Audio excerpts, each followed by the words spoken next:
2024 के चुनाव नजदीक आते जा रहे हैं। ऐसे में आपसी तालमेल और गठबंधन के मुद्दे पर मायावती का चुप रहना, अखिलेश यादव का खुलकर मायावती के लिए न बोलना और दबी जुबान में ही कांग्रेस का मायावती से कोई भी विवाद का न होना कहीं न कहीं तीनों ही पार्टियों का आपस में मौन समझौते को दर्शाता दिख रहा है।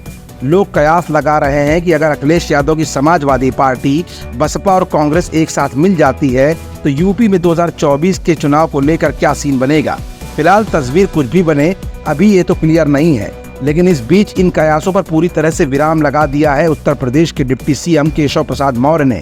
उत्तर प्रदेश के डिप्टी सीएम केशव प्रसाद मौर्य ने एक बार फिर से इंडिया गठबंधन को लेकर तीखा हमला किया है।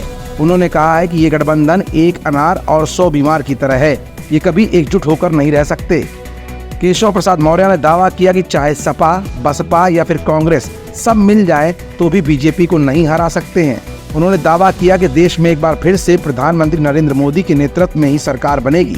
केशव प्रसाद मौर्य अपने 2 दिवसीय दौरे पर वाराणसी में हैं और लगातार विपक्षी दलों पर निशाना भी साध रहे हैं। इस दौरान उन्होंने पत्रकारों से बात करते हुए विपक्षी दलों के गठबंधन इंडिया अलायंस पर निशाना साधा है और कहा है कि हमें तो एक ही बात लग रही है कि 2024 में भी यूपी की सभी 80 सीटों में से 80 सीटों पर बीजेपी और एनडीए गठबंधन की ही जीत होगी। उन्होंने कहा कि चाहे सपा हो, बसपा हो या फिर कांग्रेस हो या फिर कोई दूसरा दल इनके साथ मिल जाए, लेकिन ये यूपी में खाता तक नहीं खोल पाएंगे।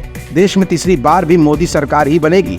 डिप्टी सीएम ने आगे कहा कि गठबंधन की स्थिति ऐसे ही है जैसे एक अनार और 100 बीमार की होती है। यहाँ पीएम के तमाम दावेदार हैं। जैसे तराजू में मेढक को तौलना मुश्किल है, वैसे ही ये अलायंस है, ये लोग आपस में ही लड़के मर जाएंगे। वहीं जब डिप्टी सीएम से आजम खान के घर पर हुई इनकम टैक्स रेड को लेकर सवाल किया गया तो उन्होंने कहा, जांच एजेंसियां स्वतंत्र होती हैं, अगर उन्हें कहीं कोई सुराग मिलता है तो वो जांच करती हैं, छापे डालती हैं, इसका सरकार से कोई भी लेना देना नहीं होता है। केशव आगे कहते हैं कि यूपी में बीजेपी ने आगामी लोकसभा चुनाव में सभी 80 सीटें जीतने का लक्ष्य रखा है। पार्टी का फोकस खास तौर से उन सीटों पर है जहां 2019 के चुनाव में पार्टी को हार का सामना करना पड़ा था या फिर कम अंतर से जीत मिल पाई थी।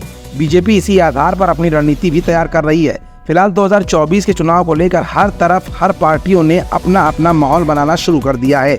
ऐसे में केशव प्रसाद मौर्य ने वाराणसी दौरे पर पहुंचकर इंडिया अलायंस में शामिल पार्टियों को तराजू में बैठे हुए मेढकों से तुलना कर डाली है। अब देखना ये होगा कि विपक्षी गठबंधन इंडिया अलायंस बीजेपी और केशव की बात का जवाब किस अंदाज में देता है। तुषार शर्मा के साथ शिखर गौतम की रिपोर्ट।